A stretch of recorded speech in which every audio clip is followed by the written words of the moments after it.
નમસ્કાર, પલ એક્સપ્રેસ ન્યૂઝમાં આપનું સ્વાગત છે। સુરતના લિંબાયત વિસ્તારમાંથી હથિયાર સાથે એક ઇસમ ઝડપાયો। સુરતની લિંબાયત પોલીસ પેટ્રોલિંગમાં હતી એ સમયે એક ઇસમને હથિયાર સાથે ઝડપી પાડ્યો હતો। સમીર શાહ નામનો આરોપી હથિયાર સાથે ઝડપાતા કાળતોસ નીલગિરી મેદાનમાં જમીનની અંદર દાટેલા હોવાની માહિતી મળતા તેને તે જગ્યા પર લઈ જવાયો હતો। આ મામલે વધુ તપાસ પોલીસ કરી રહી છે। સવારે વહેલા 5 વાગ્યે લિંબાયત નાઇટ પોલીસ પેટ્રોલિંગની ટીમને એક બાતમી મળેલ કે એક ઇસમ પોતાના કમરના ભાગે કોઈ હથિયાર લઈ અને લિંબાયત વિસ્તારની અંદર આટાફેરા મારી રહ્યો છે। જે માહિતીના આધારે લિંબાયત પોલીસ દ્વારા આરોપીની પકડ કરવામાં આવી। ધરપકડ દરમિયાન એની પાસેથી એક હથિયાર કબજે કરવામાં આવ્યું। રાત્રિનો સમય દરમિયાન હતો તો હથિયારમાં કોઈ રાઉન્ડ મળી આવે નહીં, તેથી હાલ રિકન્સ્ટ્રક્શન પંચનામું એટલા માટે કરવામાં આવ્યું કે રાત્રિ દરમિયાન કોઈ રાઉન્ડ અગર અહીં મળી આવે તો એની તપાસ માટે આરોપીને લાવવામાં આવ્યો।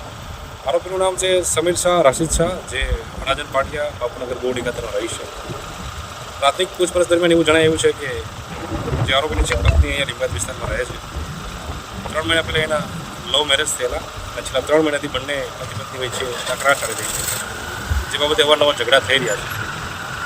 ઝઘડાના કારણે આરોપી લિંબાયત વિસ્તારમાં આવેલો હથિયાર ક્યાંથી લાવ્યો છે અને શા કારણે લાવ્યો હતો એ બાબતની હાલ તપાસ ચાલી રહી છે। આરોપીની રિમાન્ડની પ્રક્રિયા હાલ ચાલી રહી છે। પછી આરોપીને કોર્ટની અંદર રજૂ કરવામાં આવશે અને નામદાર કોર્ટ પાસે રિમાન્ડ માંગશે। સાહેબ, કઈ ઇતિહાસ ગુનાહિત ઇતિહાસ છે આરોપી વિરુદ્ધમાં હત્યાની કોશિશનો સલામતપુરમાં 2024માં ગુનો દાખલ થયો છે। ત્યારબાદ અવારનવાર 135 જીપી એક્ટના ગુના આરોપી વિરુદ્ધમાં દાખલ થયેલા છે અને આરોપી હથિયાર રાખવાની ટેવવાળો છે એવું કહી શકાય।